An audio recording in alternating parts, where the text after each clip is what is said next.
मित्रांनो, घर बांधताना तुम्ही सगळं प्लॅन करता, पण मग पाण्याची टाकी किती लिटरची घ्यावी याचं गणित मात्र बऱ्याच वेळा चुकतं. 1000 लिटरची पुरेल का की थेट 5000 लिटरची घ्यावी, काही समजत नाही बुवा. तर मग आज आपण पाहणार आहोत घरासाठी योग्य वॉटर टँक कॅपॅसिटी कशी ठरवायची, ते पण एकदम सोप्या पद्धतीने. पाण्याची टाकी किती मोठी असायला हवी हे ठरवण्याची पहिली स्टेप आहे तुमच्या घरात किती लोक राहतात. उदाहरणार्थ 4 लोक राहतात. Ministry of housing and urban affairs यांच्यानुसार भारतामध्ये एका व्यक्तीला दररोज सरासरी 135 ते 150 लिटर पाण्याची गरज असते. म्हणजे आपल्या उदाहरणातील घराला एका दिवसासाठी लागणाऱ्या पाण्याचं कॅल्क्युलेशन होईल 135 गुणिले 4 बरोबर 540 लिटर. स्टेप 2. आता विचार करा, पाण्याचा पुरवठा तुम्हाला किती दिवसांनी होतो. आपल्याकडे पाणी रोज येतं का की 5-6 दिवसानंतर एकदा येतं.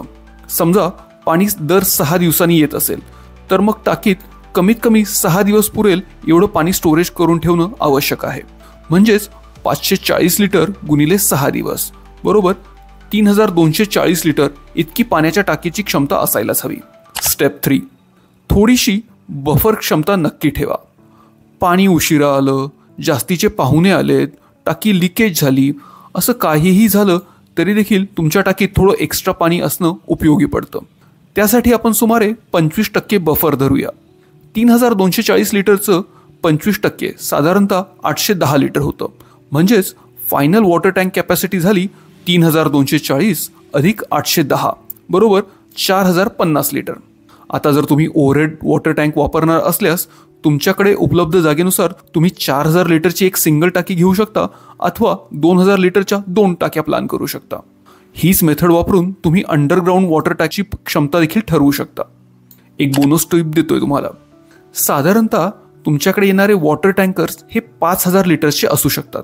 जर तुम्हाला कधी वॉटर टँकरची गरज पडली तर तुमची टँक कॅपॅसिटी ही कमीत कमी 5000 लिटरचीच असायला हवी. आणि त्यापेक्षा जास्त जर वापरावं लागलं तर मग ते 5000 लिटरच्या मल्टिपलमध्ये असावं, जसे 5000, 10000, 15000. That's it.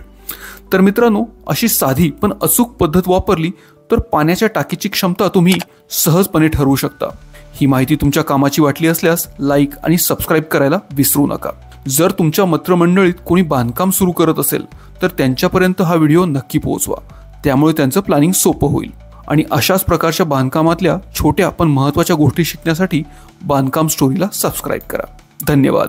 शुभम भवतु.